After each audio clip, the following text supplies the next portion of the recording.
Nosotros hoy vamos a trabajar acá en Salir por Arriba, un tema que esta semana puso en el tapete el Manifiesto Argentino, esta organización que tiene más de 20 años, que encabeza Mempo Giardinelli, que integro también junto a otras compañeras como Graciela Rosso, Alicia Marchionda y representantes de todas las provincias. Un trabajo de mucho tiempo que va recogiendo reivindicaciones, posicionamientos, y en este caso, como fue en el día de ayer, salimos desde el Manifiesto Argentino expresando nuestra oposición a que Milei se salga con la suya en el nombramiento que se plantea para la Corte Suprema de Justicia con los candidatos Lijo y Mansilla, un tema que es realmente lamentable, porque si hay cosas oscuras en este gobierno son muchas, pero este tema de la Corte Suprema de Justicia es muy raro, porque por ejemplo los únicos diarios que hablan mal de Mansilla y Lijo son La Nación y Clarín. Y decía el otro día acá un periodista especializado en judiciales que el tema es un problema de negocios del Lijo con La Nación y Clarín. Pero los diarios progresistas, peronistas, kirchneristas, bueno, pónganle el nombre que quieran porque son medios comerciales de todas maneras, tienen como censurado el tema Lijo, porque se creó un clima de que Cristina Fernández de Kirchner está negociando con Milei que lo pongan finalmente, porque a Lijo y a Mansilla, que lo pongan previa a una negociación que no se conoce, porque por eso digo que es todo esto tan oscuro que uno no sabe si es cierto o real, pero por las dudas, y además porque creemos que si hay un punto por donde empezar, un nuevo modelo, empezar a discutir una recuperación de la democracia más allá de esta noche negra que nos plantea el gobierno de Milei, es a través del Poder Judicial. Y nombrar en la Corte Suprema de Justicia dos personajes como estos, uno atado a hechos de corrupción y otro representante de las petroleras, esto se dice Vox Populi, como es Mansilla, ya sería condenarnos por muchos años, porque sabemos que la Corte Suprema de Justicia es uno de los instrumentos monárquicos que quedan. Pero bueno, para hablar de todo esto, hoy tenemos la idea de sentarnos a conversar con Mempo Giardinelli, que lo estamos buscando, pero ya tenemos la suerte de tener del otro lado del micrófono al querido Jorge Cholvis, quien también contribuyó a la elaboración de este material que sacó el Manifiesto Argentino. ¿Qué dice Jorge Cholvis? ¿Cómo le va? Muy buen viernes. Hola, estimado Néstor. Bueno, acá estamos muy atentos a tus palabras, que son fundamentales en este tiempo contemporáneo. Sobre todo es fundamental el tema de la comunicación. La tarea que estás realizando es esencial para discernir, como decía Perón, la necesidad del discernimiento en la acción política. Y también, obviamente, en el tema judicial, que estamos dispuestos a evacuar este tema, que es determinante, el tema de la formación del Poder Judicial y en especial de la Corte Suprema, que, como bien se dice, en realidad termina siendo el instituto del reaseguro del sector social dominante en la Constitución real del país. Por ello, podemos realizar todo un recorrido con relación a cómo fue desde la sanción de la Constitución histórica hasta nuestros días el desarrollo de la interpretación constitucional.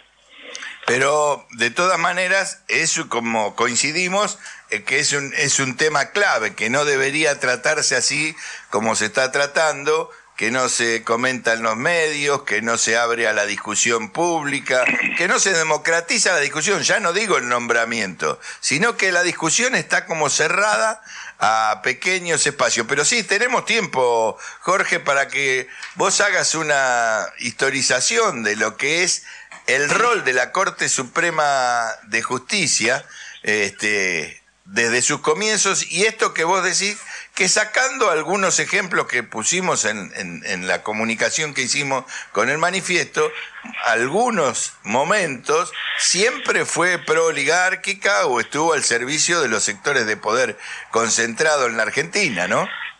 Sí, así es, así es. Por cierto, el tema, todo texto escrito es susceptible de ser interpretado. Una novela, una norma jurídica. El punto es con qué intereses se refleja o oculta esa interpretación.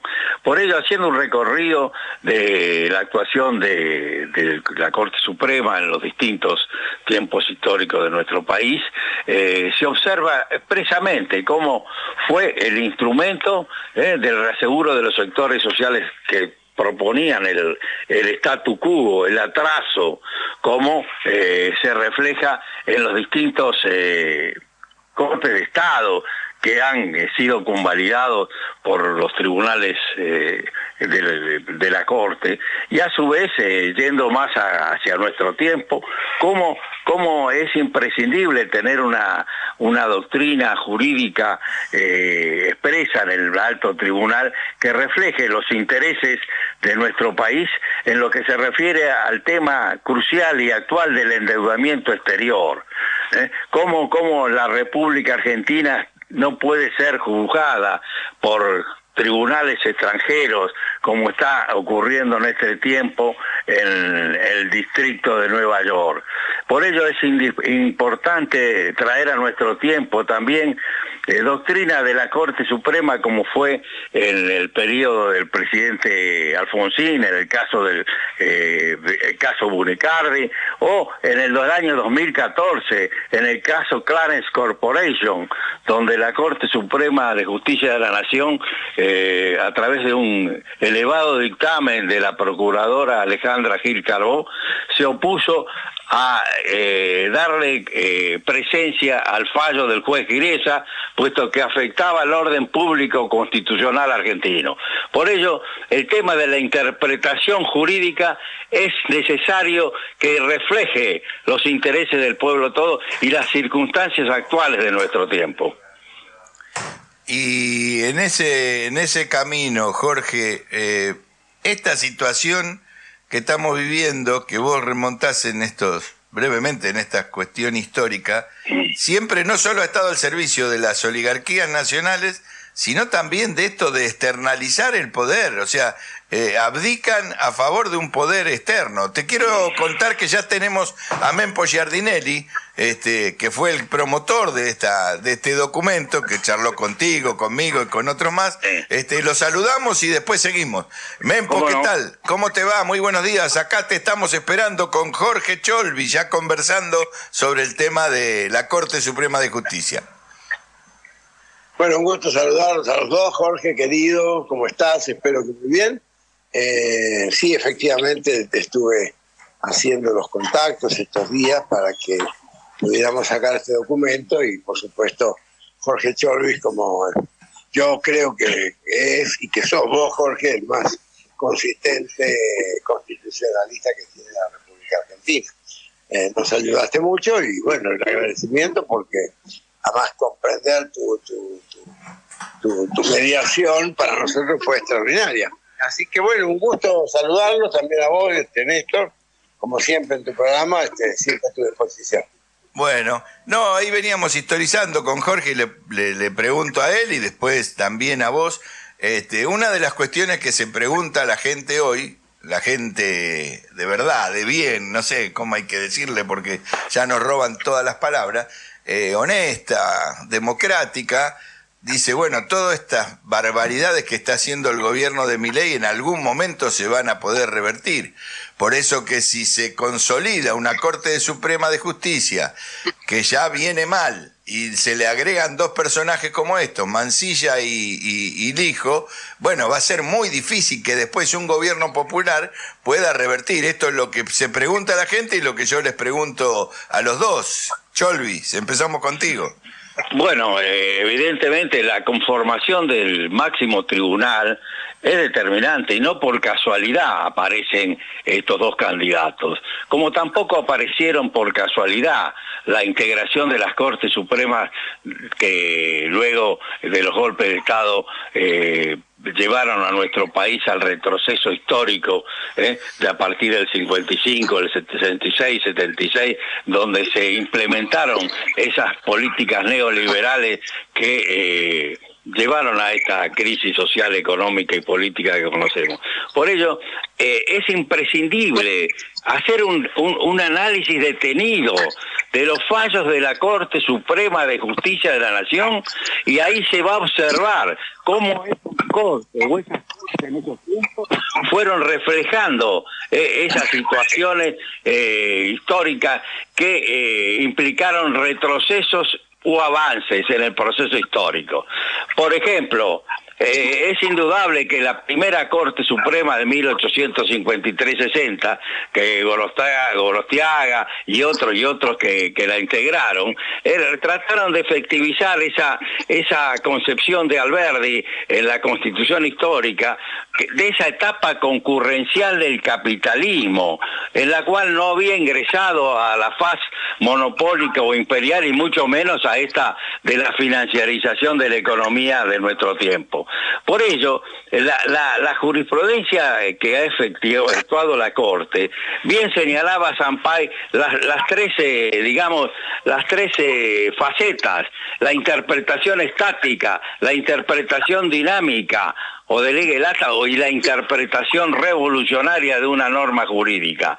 Por ello, esa interpretación estática es la que están promoviendo hoy día, a través de la designación de estos candidatos, para volver a 1853 como si nada hubiera ocurrido en el desarrollo histórico, social, político y económico de los pueblos, y cómo los derechos van transitando por nuevas sendas.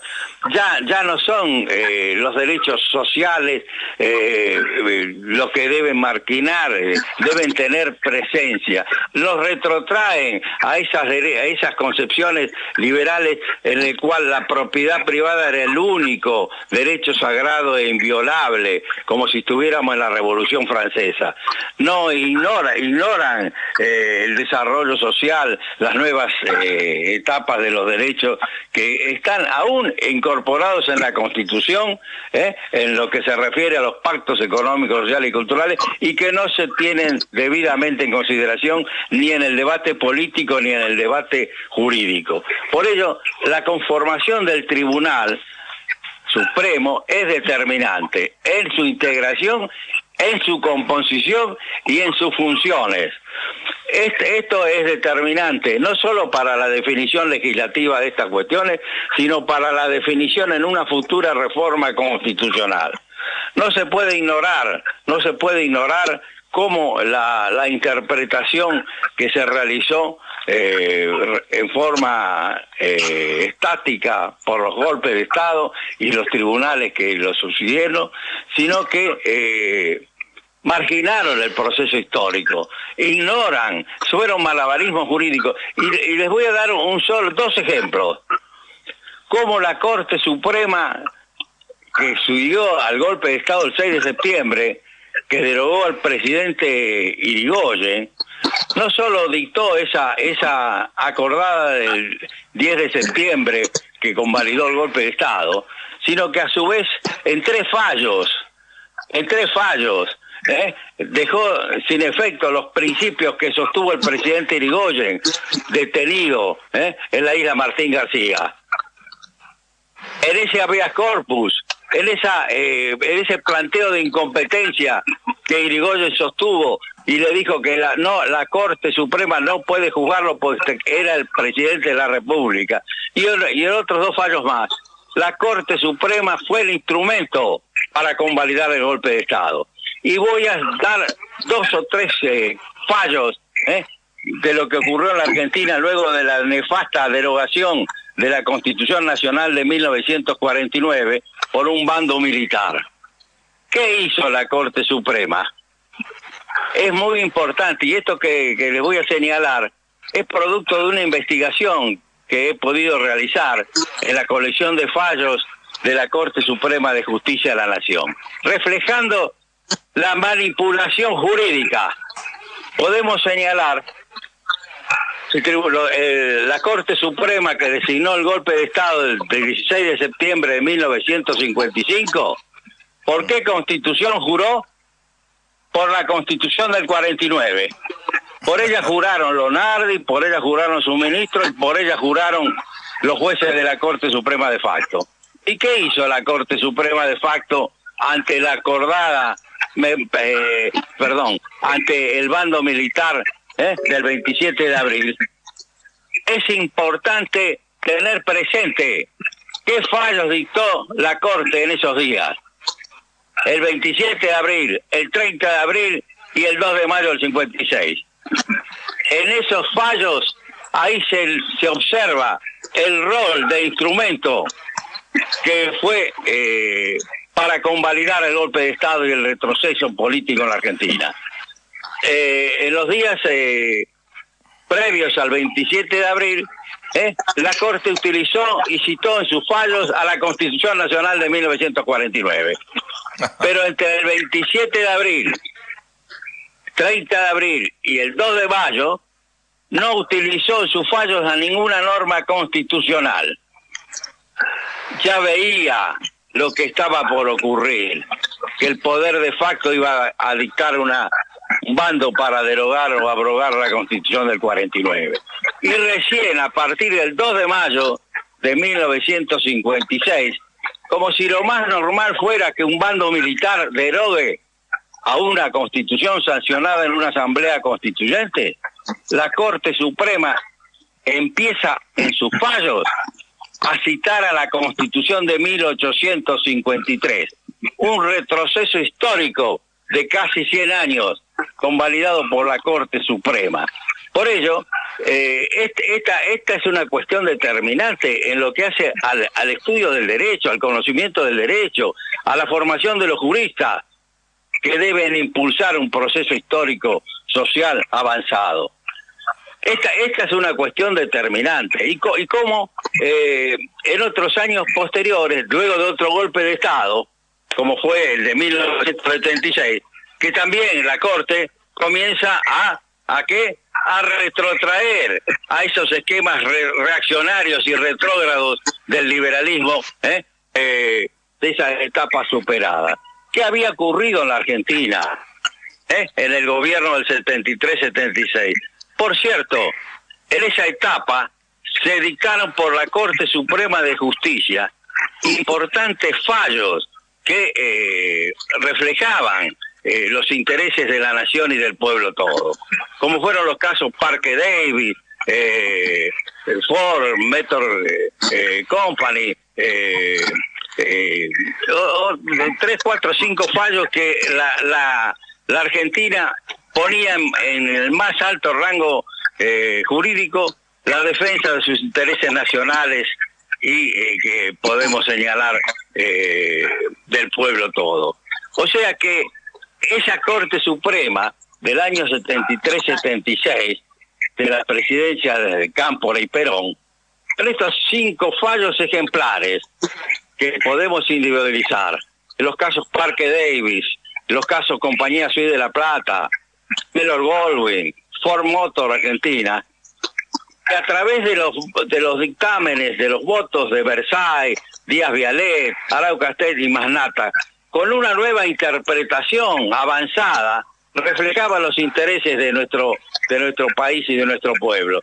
Bueno, esa jurisprudencia de la Corte luego se vio reflejada en normas del gobierno nacional que reflejaban ese verdadero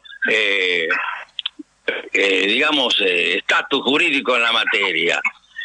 Sostuvo el tema de otra de las cuestiones que se deben tener en cuenta en esta conformación monopólica y concentrada que tenemos hoy día, a través de los fondos buitres, estos fondos.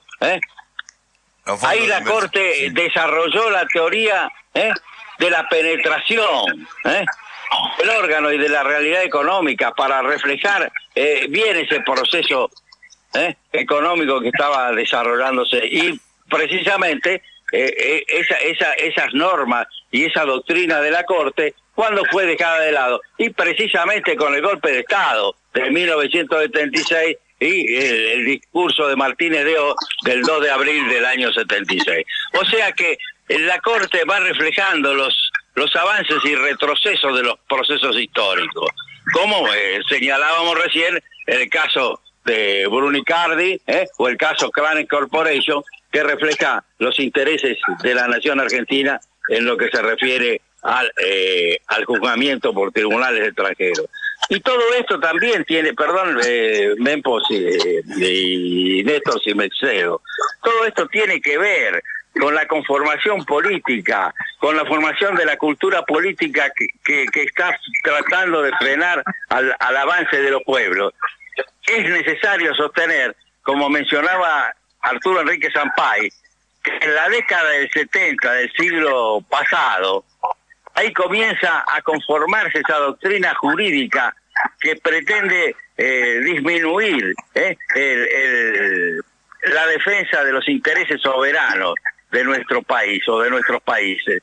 Por ello, ahí se comienza a esmerilar el concepto de soberanía y a su vez se comienza a posibilitar la transferencia de jurisdicción y la inmunidad de ejecución para que nuestros pueblos puedan ser juzgados en tribunales extranjeros. Ahí ese concepto de soberanía como acto de imperium, que estaba también en la doctrina nacional de Carlos Calvo, de Drago y de otros que no tengo tiempo para desarrollar, se la comienza a erosionar.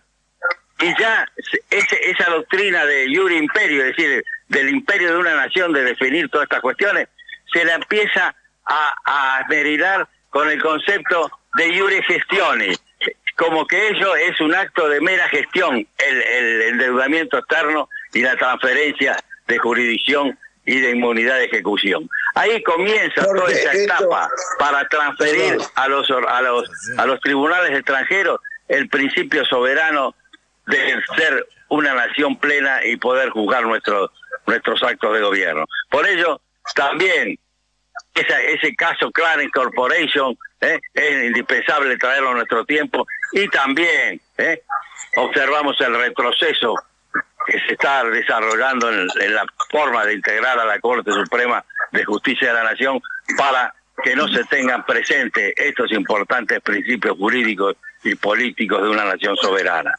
Justo en ese punto, Jorge, quería pasarle, Mempo, sí.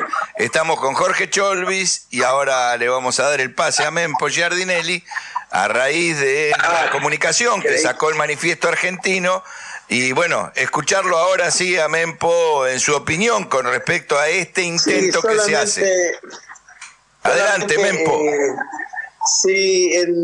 Digamos que a partir de toda la historia que nos cuenta el maestro Jorge Cholvis, yo creo que el desenlace natural es precisamente el documento que hemos emitido ayer desde el Manifiesto Argentino, con la compañía de muchas personalidades, entre ellas de Jorge Cholvis, en la que nosotros estamos planteándonos como prácticamente hoy la única manifestación política que se opone, que reclama frente a lo que parece inminente, que es la designación de la Corte Suprema de dos personas que no nos merecen, a mucha gente en el país, no nos merecen la confianza que debe emitir miembros de la Corte Suprema de Justicia, en circunstancias además en que la Corte actual ya viene siendo cuestionada desde hace unos pocos años,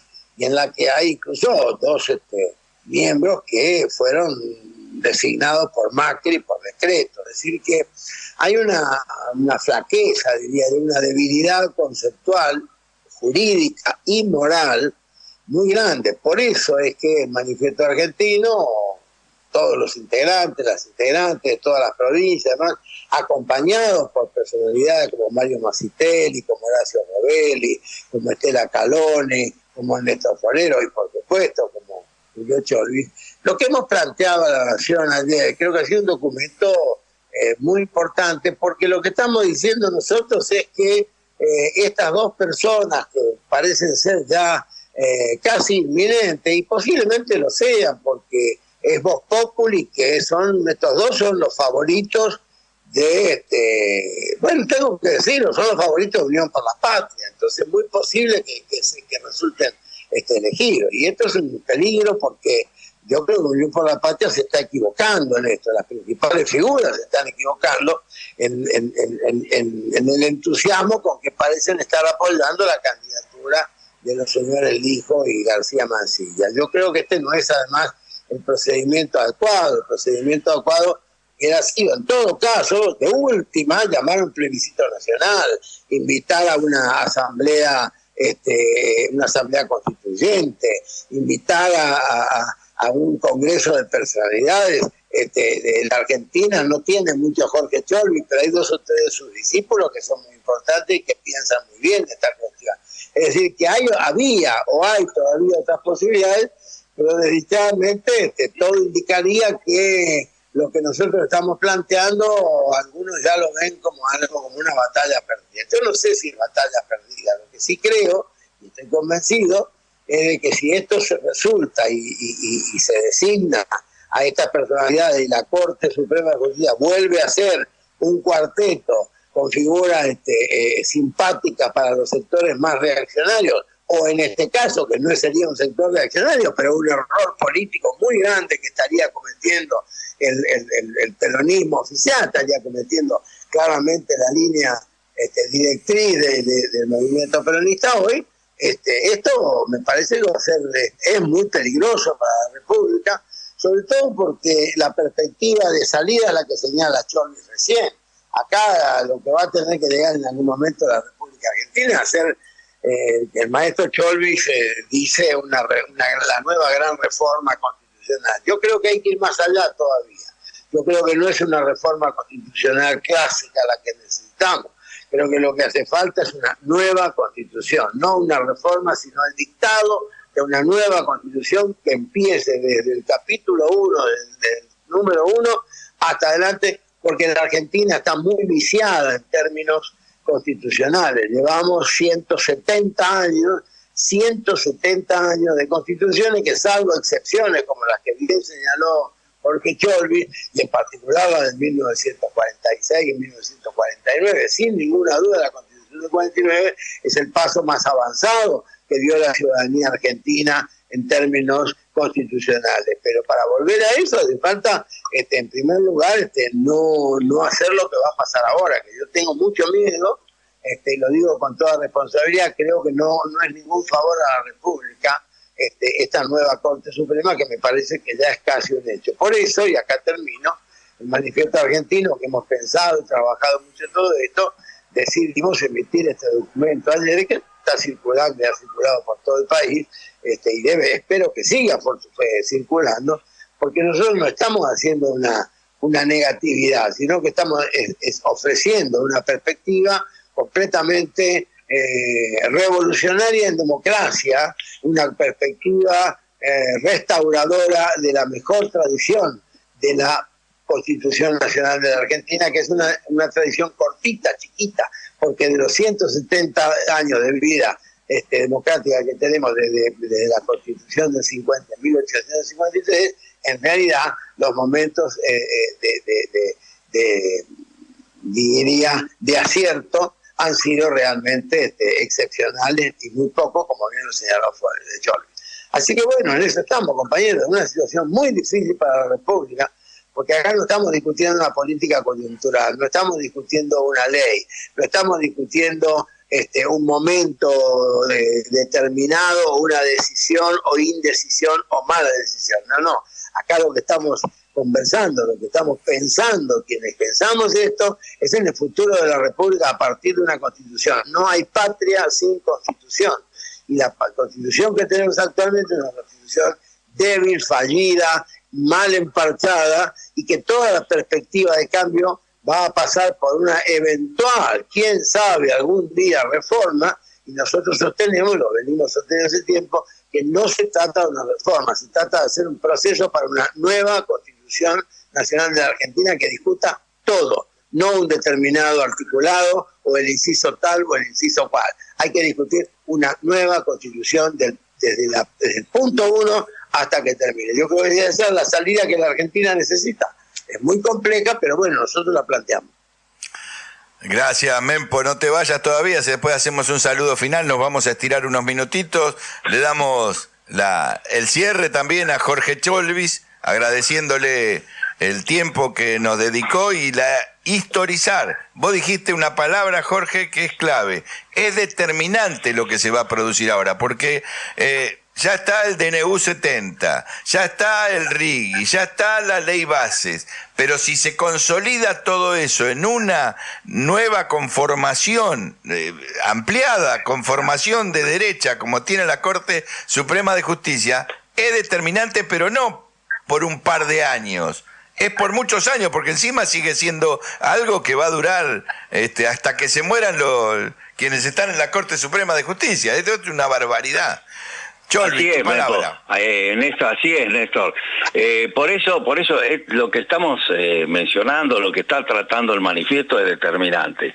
No solo en lo que hace a la formación jurídica de los posibles candidatos a integrar la Corte Suprema, sino que yo le incorporo el tema de la cuestión moral. Claro. Y voy a traer, con relación a este tema de la cuestión moral, un caso que se produjo en una Corte Suprema de facto, que fue la que a partir del golpe de Estado de 1955, el gobierno de facto instituyó. Y así podemos señalar que el doctor Vera Vallejo fue designado por el general Lonardi para integrar esa Corte Suprema de facto, y ante la sanción de la proclama del 27 de abril que pretende abrogaba a la Constitución Nacional de 1949, presentó inmediatamente su renuncia al cargo de juez de la Corte Suprema. Y es importante tener presentes sus fundamentos, en donde expresó que para tomar esa decisión tuvo especialmente en consideración que como juez de la Corte Suprema de Justicia de la Nación, intérprete final y guardián de la Constitución, es el conflicto de conciencia que me crea dentro de mi sentimiento y temperamento el hecho de haber jurado al asumir el cargo de administrar justicia de conformidad con los principios de declaración y garantía de la Constitución Nacional. Y señala lo que importaba, que era reconocer la vigencia de la Constitución de 1853 por la reforma del 60, 76, 98 y 1949. Por ello, esta renuncia de Vera Vallejo implicaba una concepción moral, no cometer el delito de perjurio, el delito moral de haber jurado por un texto constitucional y haber interpretado sus normas en forma contraria a esa normativa de facto que se estaba aplicando. Por eso, este tema de la cuestión moral, de la formación jurídica, de los objetivos que deben llevar adelante una interpretación jurídica constitucional avanzada, no pueden ser dejados de lado. Aquellos que quieran leer el texto íntegro de la renuncia de Vera Vallejo lo encontrarán en la Convención Constituyente de 1957, presentado por el convencional Juan Carlos Degui.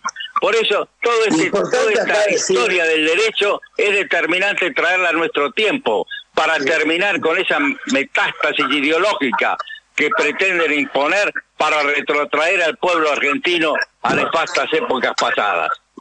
Gracias, y permitime Jorge. que te interrumpa en esto, Jorge, porque nos queda poco tiempo, pero esto que estás diciendo me parece además que va embona perfectamente con el presente. Ahora lo cerrará Picone como conductor del programa, pero quiero decir nada más que la cuestión esta que vos estás señalando de la moral, esta es la cuestión esencial que quiero decirlo.